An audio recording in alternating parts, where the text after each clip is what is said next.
안녕하세요. 김현정입니다. 오늘은 지금 1월 말쯤에 정부에서 수도권에 주택을 6만 가구를 공급한다고 얘기를 하는 걸 보면서 왜 이렇게 항상 주택이 모자랄까? 특히 수도권에 그 이야기에 대해서 잠시 좀 하려고 합니다. 이거는 정해진 일이고요. 동시에 정부의 정책 때문에 생긴 일인데 흐름을 좀 한번 얘기를 좀 해볼게요.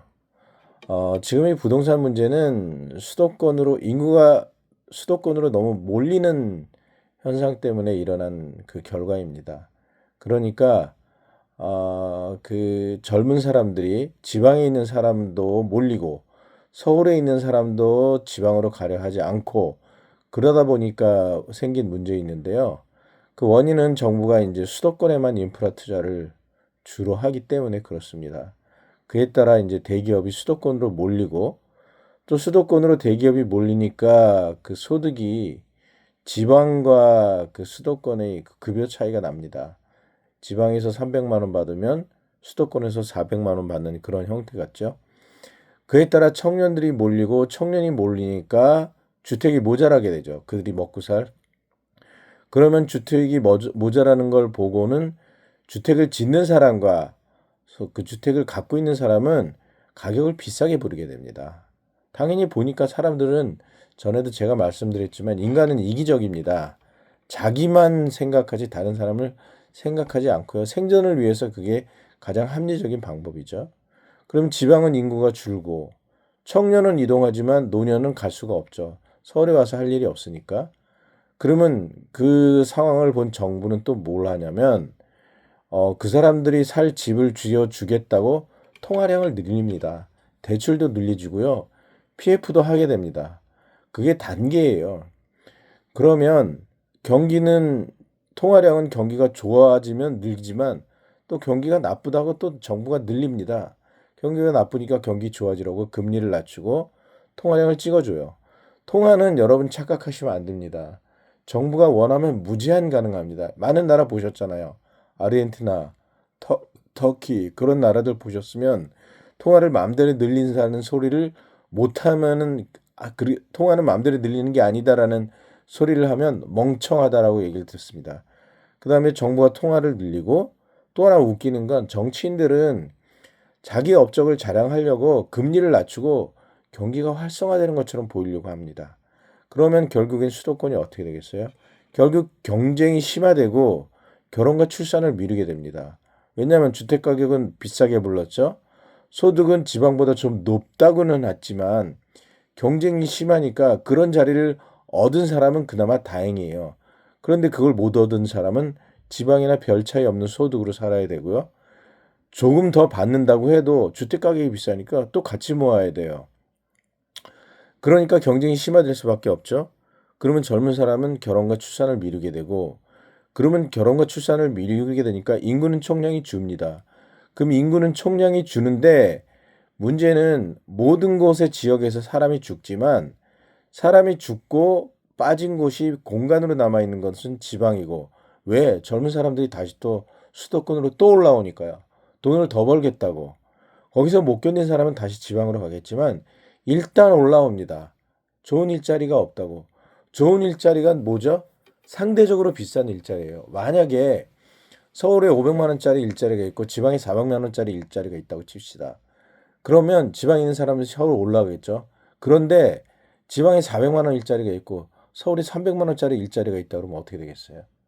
지방에 있는 사람이 서울에 올라올 리가 없어요. 반대로 서울에 있는 사람이 지방에 내려가겠죠.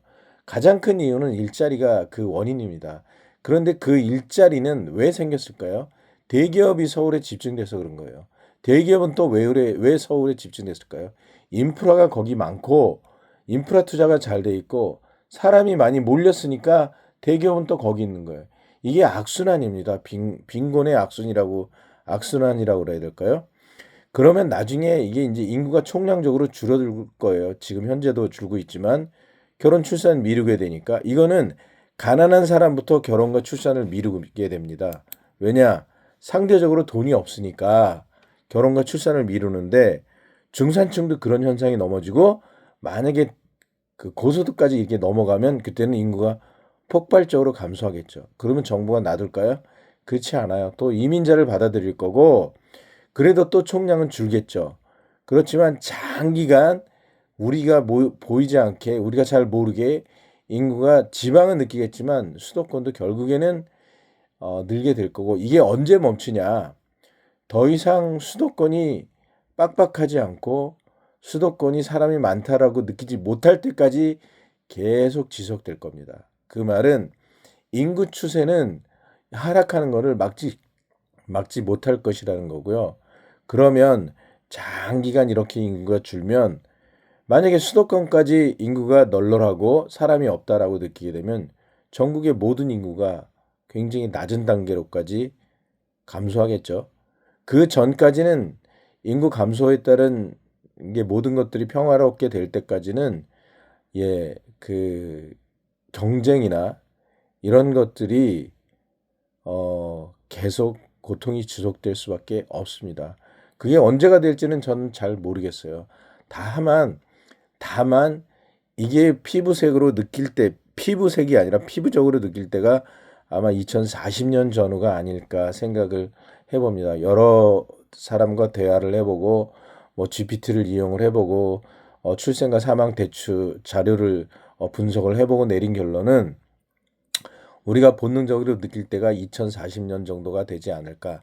그때는 아마 인구가 한 4,300만, 4,400만 정도 될 것 같아요. 대략 지금으로부터 한 800만에서 900만 정도 인구가 감소하고 난 이유가 될 것 같고요. 그런데 이것은 필연적으로 올 어떤 현상입니다. 그리고 인구가 줄질 않으면요. 반대로 실질적으로 5,100만의 인구가 전국에 골고루 분포가 되어 있다면 이런 부동산의 문제가 발생할 수가 없어요.